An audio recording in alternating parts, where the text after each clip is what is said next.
শিবির আমাদেরকে কি শিখেছে? সুটকুট পরা ভদ্রলোক, এগুলো তার শিবির শিখা দেয় নাই।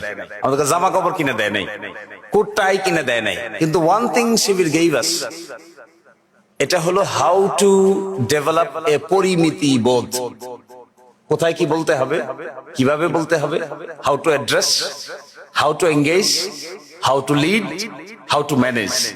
These are the capacity Shibir has directly or indirectly put into our daily life.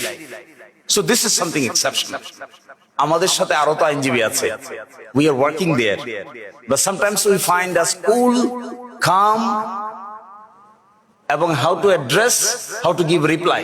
আমি দেখেছি কোর্টে অনেকেই উত্তেজিত হয়, এক সাইডে একটা কথা বলছে, আদার সাইড কুল হেডেড দিয়ে শুনতে পারে না, এক্সাইটেড হয়ে অপ্রাসঙ্গিক শব্দ ব্যবহার করে বলতে পারে না। কিন্তু throughout our whole practice in Chhatra Shibir we have achieved some sort of skill to become cool,